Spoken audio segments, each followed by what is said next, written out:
మిత్రులందరికీ నమస్కారం. ప్రజలారా, మనందరూ ఒక ఐక్యమత్యంగా ఈ వీడియోలో కొన్ని ఇంపార్టెంట్ అయిన విషయాలు చెప్తా.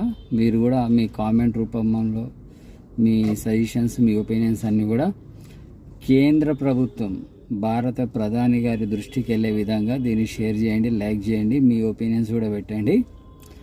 ప్రతి ఇంట్లో ముసలి వాళ్ళు ఉంటారు.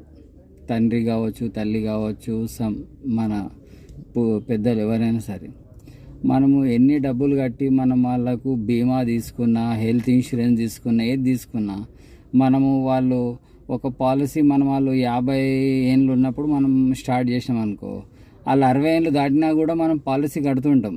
కానీ మనం ఎప్పుడైతే క్లెయిమ్కి వెళ్తామో వాళ్ళు 60 ఇయర్స్ వరకే ఎలిజిబుల్ సార్, 60 ఇయర్స్ దాటితే మీకు ఈ పాలసీ వర్తించదు అంటారు.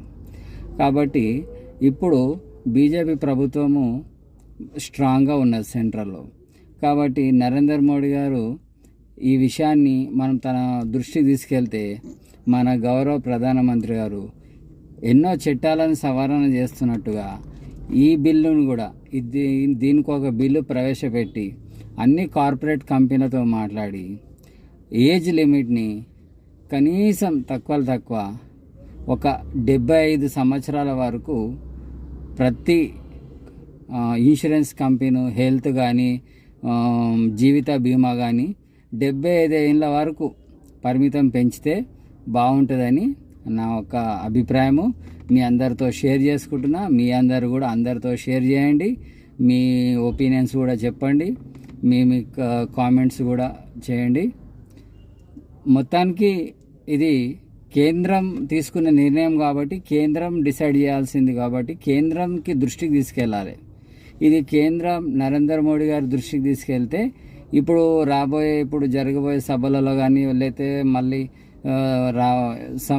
ఫిబ్రవరి మార్చిలో మళ్ళీ పార్లమెంట్ సమావేశాలలోపు ఈ యొక్క చట్టాలను సవరణ చేసే విషయంలో ఇది కూడా ఒక కొత్త బిల్లుగా ప్రవేశపెట్టి ఎవరైనా సరే, అది లేడీస్ కానీ, జెంట్స్ కానీ, ఎవరైనా సరే, ఏ పాలసీ తీసుకున్నా, ఎటువంటి జీవిత బీమా తీసుకున్నా, ఇప్పుడు జిఎస్టీ లేదు కాబట్టి కొన్ని పాలసీలు తక్కువ చూపిస్తారు, కొన్ని ఎక్కువ చూపిస్తారు, వగేరా వాళ్ళ కంపెనీ స్టైల్లో.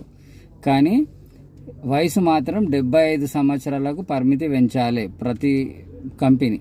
ఈ యొక్క డిమాండ్ని మనమంతా కలిసి కేంద్రం నరేంద్ర మోడీ గారికి, గౌరవ ప్రధానమంత్రి గారి దృష్టికి తీసుకెళ్లే బాధ్యత మనందరికీ ఉంది. షేర్ చేయండి, లైక్ చేయండి. ఇది ఖచ్చితంగా